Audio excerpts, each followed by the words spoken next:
నువ్వెప్పుడైనా నోటీస్ చేసావా? Middle class వాళ్ళు జీవితాంతం ఒకే తప్పు చేస్తుంటారు. కొంచెం డబ్బు చేతికి రాగానే వెంటనే బ్యాంక్ అకౌంట్ లో వేసేస్తారు. వాళ్ళకు ఇప్పుడు డబ్బు సేఫ్ అయిపోయిందని అనిపిస్తుంది. 1 లక్ష, 5 లక్షలు ఇలా ఎంతైనా అకౌంట్ లోనే ఉంచేస్తారు. వాళ్ళకు బ్యాంక్ లో ఉన్న డబ్బు పెరుగుతుందని అనిపిస్తుంది. కానీ నిజానికి బ్యాంక్ లో ఉన్న మనీ చాలాసార్లు నిజంగా పెరగదు. అసలు అది నెమ్మదిగా తన వాల్యూ కోల్పోతూ ఉంటుంది. ఇందులో విచిత్రమైన విషయం ఏమిటంటే ఈ లాస్ మీకు కనిపించదు. ఫర్ ఎగ్జాంపుల్, ఈ రోజు నీ బ్యాంక్ అకౌంట్ లో 5 లక్షలు ఉన్నాయి అనుకుందాం.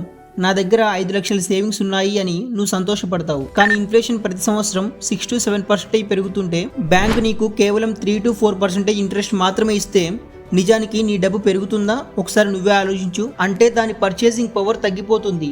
ఈ రోజు 5 లక్షలతో కొనగలిగిన వస్తువు 10 సంవత్సరాల తర్వాత అదే వస్తువు కొనాలంటే 9 లక్షలు కావచ్చు. అంటే బ్యాంక్ అకౌంట్ లో మాత్రమే డబ్బు పెట్టడం చాలా సందర్భాలలో అత్యంత ఖరీదైన నిర్ణయంగా మారుతుంది. నేను ఇక్కడ బ్యాంకు పనికిరాదు అని చెప్పడం లేదు.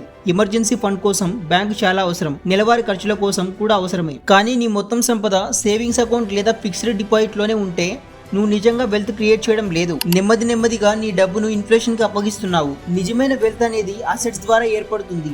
ఇక్కడ అసెట్స్ 2 రకాలుగా ఉంటాయి. ఒకటి నీ జోబులో నుంచి డబ్బు తీసేవి, రెండవది ప్రతి నెల నీ జోబులోకి డబ్బు తెచ్చేవి. రిచ్ పీపుల్ ఎప్పుడు రెండో రకం అసెట్స్ ని ఎంచుకుంటారు. ఇప్పుడు నేను కూడా ఈ వీడియోలో అలాంటి 4 అసెట్స్ గురించి చెబుతున్నాను. అవి కేవలం ధనవంతుల పోర్ట్ఫోలియోలో మాత్రమే కాకుండా వాళ్ళ నెట్వర్త్ ని కూడా పెంచుతాయి. అలాగే వీటిలో కొన్ని నిన్ను ఇన్ఫ్లేషన్ నుంచి కాపాడతాయి. అయితే ఇందులో కొన్ని నువ్వు పని చేయకపోయినా నీకు ఇన్కమ్ తీసుకొస్తాయి. ఇంకొన్ని మాత్రం ఇతరుల కష్టంతో నీకు డబ్బు సంపాదించి పెడతాయి. ఒక అసెట్ అయితే దాన్ని ఒక్కసారి నిర్మిస్తే అది చాలా సంవత్సరాల పాటు నువ్వు నిద్రపోతున్న ఇన్కమ్ జనరేట్ చేస్తూనే ఉంటుంది. ఈ వీడియో చూసిన తర్వాత ఇకపై డబ్బు నీ బ్యాంక్ అకౌంట్ లో ఖాళీగా ఉండదు. అది నీ కోసం పని చేయడం మొదలు పెడుతుంది. సో ఇందులో asset number 1 gold and silver.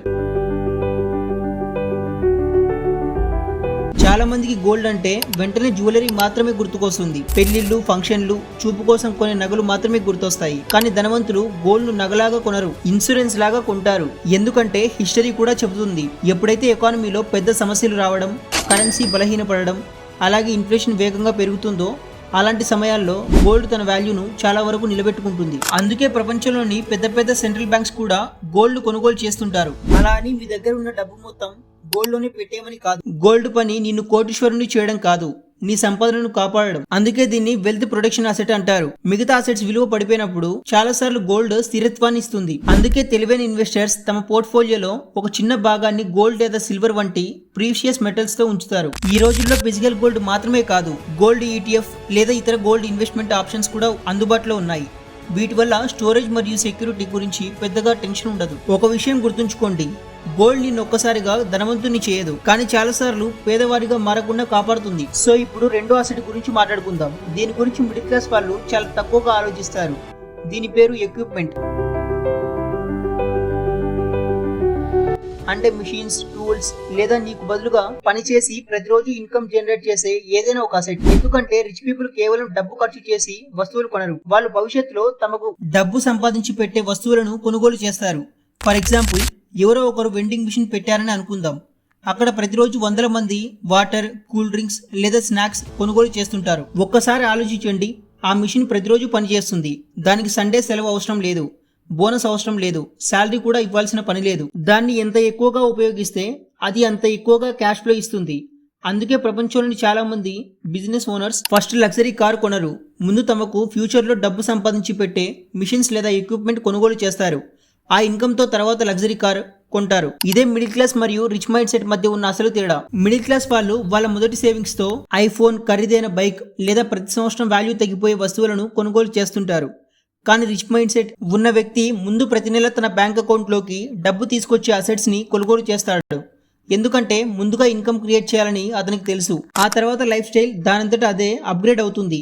ఒక విషయం ఎప్పుడూ గుర్తుంచుకోండి, ఒక అసెట్ ప్రతి నెల నీ జోబులోకి డబ్బు తీసుకొస్తే అది నిజమైన అసెట్. కానీ ప్రతి నెల మెయింటెనెన్స్, EMI లేదా ఇతర ఖర్చులు మాత్రమే అడుగుతుంటే దాని ధర ఎంత ఎక్కువైనా అది వెల్త్ కాదు, అది ఒక లయబిలిటీ. ఇప్పుడు నెక్స్ట్ చెప్పబోయే అసెట్ ఎలాంటిదంటే, ప్రపంచంలోని పెద్ద కంపెనీస్ అన్ని అంత ఫాస్ట్ గా గ్రో అవడానికి కారణం ఈ అసెటే, లివరేజింగ్ స్కిల్డ్ టీమ్స్. అంటే దాని అర్థం వేరే వాళ్ళ స్కిల్స్ అండ్ బ్రెయిన్స్ ని యూజ్ చేయడం. వినడానికి కొంచెం వింతగా ఉన్నా ఇదే నిజం. ఎందుకంటే ఏ ఒక్క వ్యక్తి కూడా ఒంటరిగా కోట్ల రూపాయల వెల్త్ క్రియేట్ చేయలేడు. నిజమైన వెల్త్ అంటే నువ్వు ఒక సిస్టమ్ బిల్డ్ చేసి ఆ స్కిల్డ్ పీపుల్ ని నీ కోసం పని చేయించి వాల్యూ క్రియేట్ చేయడం. ఒకసారి ఆలోచించండి, ముఖేష్ అంబానీ ఒక్కడే రిలయన్స్ నడపగలడా? లేదా సుందర్ పిచై ఒక్కడే గూగుల్ మొత్తం కోడ్ రాయగలడా? లేదు కదా. ఎందుకంటే ఒక పాయింట్ తర్వాత ధనవంతులు తమ కష్టాన్ని మాత్రమే కాదు, ఇతరుల స్కిల్స్ ని కూడా కొనుగోలు చేయడం స్టార్ట్ చేస్తారు. కానీ మీలో ఇంకా చాలా మంది ఇలా ఆలోచిస్తారు, అన్ని నేనే చేస్తాను, డబ్బు ఆదా అవుతుందని. కానీ రిచ్ మైండ్ సెట్ ఉన్న వ్యక్తి ఇలా ఆలోచిస్తాడు, ఈ పని నాకంటే ఇంకెవరైనా వేగంగా బాగా చేయగలిగితే నేను వాళ్ళను హైర్ చేస్తాను, ఆ పనిని వాళ్ళకు అప్పగించి నేను నా సమయాన్ని ఇంకొక ఇన్కమ్ తెచ్చే పనికి ఉపయోగిస్తాను అని ఆలోచిస్తాడు. అందుకే బిజినెస్ ఓనర్స్, కంటెంట్ క్రియేటర్స్ ఎప్పుడు టీంని బిల్డ్ చేస్తారు. ఎందుకంటే ఒక్క మనిషి కష్టానికి ఒక లిమిట్ ఉంటుంది, కానీ ఒక సిస్టమ్కి లిమిట్ ఉండదు. నీ కోసం పనిచేసే స్కిల్డ్ పీపుల్తో టీంని బిల్డ్ చేసిన రోజే నీ ఇన్కమ్ సీలింగ్ కూడా పైకి వెళ్ళడం స్టార్ట్ అవుతుంది. ఇప్పుడు వీటన్నిటికంటే అత్యంత పవర్ఫుల్ అసెట్ గురించి మాట్లాడుకుందాం. ఈ అసెట్ ఎలాంటిదంటే, మీ దగ్గర ఉన్న గోల్డ్ లాస్ అవ్వచ్చు, మీరు మీ డబ్బుని లాస్ అవ్వచ్చు, కానీ ఈ ఒక్క అసెట్ మాత్రం ప్రపంచంలో ఉన్న ఏ ఒక్కరు కూడా దాన్ని దొంగలించలేరు. అదే మీ నాలెడ్జ్. కానీ ఇక్కడ మీకు కేవలం నాలెడ్జ్ ఉంటే సరిపోదు, మీకున్న నాలెడ్జ్ ని ఒక అసెట్ లా బిల్డ్ చేయాలి. అంటే మీ మైండ్ లో మాత్రమే ఉన్న నాలెడ్జ్ ని రికార్డ్ చేసి కొన్ని ఇయర్స్ పాటు మీకు ఇన్కమ్ వచ్చేలా చేసుకోవచ్చు. ఫర్ ఎగ్జాంపుల్, మీకు video editing or stock market లో మంచి ఎక్స్పర్టైజ్ నాలెడ్జ్ ఉంది అనుకుందాం. ఆ నాలెడ్జ్ ని నువ్వు కేవలం డబ్బులో మాత్రమే ఉపయోగిస్తే నువ్వు నీ టైం ని అమ్ముతున్నట్టే. కానీ అదే నాలెడ్జ్ ని ఒక కోర్స్, ఈ బుక్, వెబినార్ ఆ వీడియోస్ రూపంలో మార్చితే అదే నాలెడ్జ్ ఒక డిజిటల్ అసెట్ గా మారుతుంది. డిజిటల్ అసెట్ లో ఉన్న గొప్ప విషయం ఏమిటంటే, దాన్ని ఒక్కసారి క్రియేట్ చేస్తే చాలు, అది మళ్ళీ మళ్ళీ ఇన్కమ్ జనరేట్ చేస్తూనే ఉంటుంది. అంటే ఒక్కసారి కష్టం, కానీ మళ్ళీ మళ్ళీ ఇన్కమ్. ఇదే స్మార్ట్ వెల్త్ క్రియేషన్. ఇప్పుడు ఒక్కసారి మీ జీవితాన్ని చూసుకోండి. మీ బ్యాంక్ అకౌంట్ లో ఉన్న డబ్బు ప్రతి సంవత్సరం తన వాల్యూని కోల్పోతుంది. కానీ అదే డబ్బును నీకు నిరంతరం ఇన్కమ్ తెచ్చే అసెట్స్ కొనడానికి ఉపయోగిస్తే కొన్ని సంవత్సరాల తర్వాత నీ జీవితం పూర్తిగా మారిపోవచ్చు. ఇదే సేవింగ్ మరియు వెల్త్ క్రియేషన్ మధ్య ఉన్న అసలు తేడా. సో చెప్పండి, మీకు ఈ అసెట్స్ లో ఏ అసెట్ బాగా నచ్చింది? కమెంట్స్ లో చెప్పండి. అలాగే మీరు ఒకవేళ నిద్రపోతున్న డబ్బు వచ్చే బిజినెస్ గురించి తెలుసుకోవాలనుకుంటే ఈ వీడియో చూడండి. సో వీడియో నచ్చితే లైక్ చేసి, ఇలాంటి వాల్యుబుల్ కంటెంట్ తెలుగులో ఈజీగా తెలుసుకోవాలనుకుంటే మన ఎక్స్ప్లోర్ మనీ ఛానల్ కి సబ్స్క్రైబ్ చేయండి. Thank you so much for watching. This is Shiva signing off.